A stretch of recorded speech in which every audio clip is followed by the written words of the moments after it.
Right. This technology initiative for real-time capture of traffic offenders, we've been coming up with our own devices. Now, you tell us, I understand it's a mobile device, and I want you to tell us how it is different from something that exists already, where you don't even know they've captured your details, and then you just get a text that you need to address something. Is this building on that, or is this separate from that?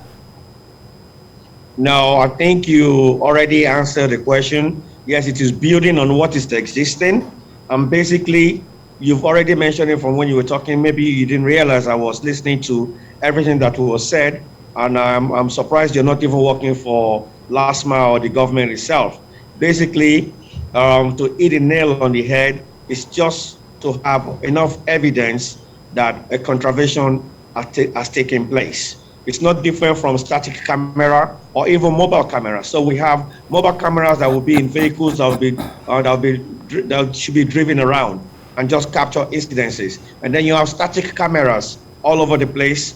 And then you would have this mobile thing that will be with persons that will be mobile. So if I was given that gadget, I would go to a place, for example, to Zumambadiwe, where I know a lot of motorists like to jump to red light, and I'll go and capture offenders there. So when we send you a penalty charge notice and you keep on getting that, the next day you would not do the same thing. And that is where the government is going to change attitude on the road. There are too many violations that are creating the traffic havoc that we have, and the narrative needs to change. And that's where we're going with it. There's nothing new.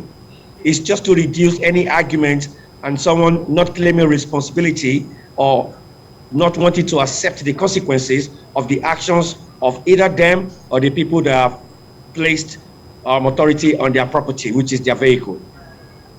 Okay, now when such an incident happens, and I think you've sort of separated it for us, when such an incident happens, can the driver,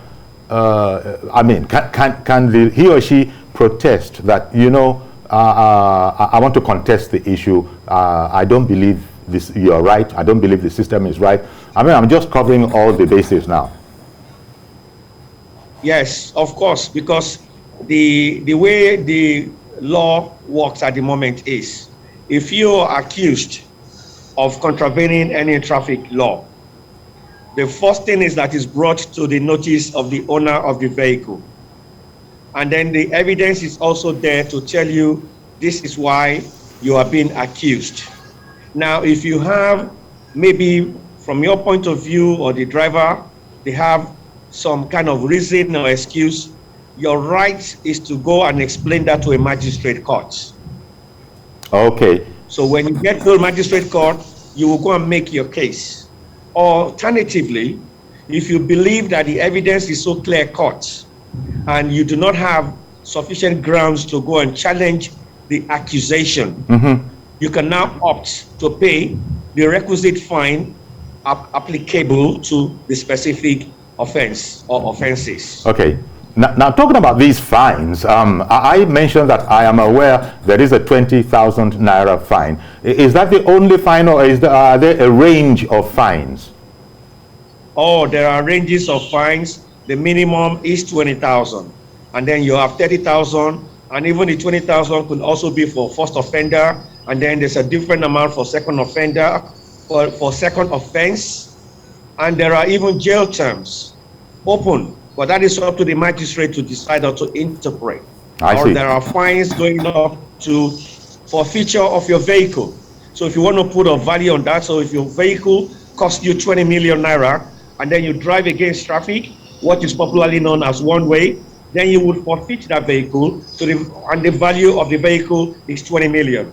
So you can just range that. And the reason why that is so steep is because the spate of people driving against traffic just because they're in a hurry is just too much, and it is too dangerous for other road users. It is. And that is why the government is keen that this particular attitude needs to change.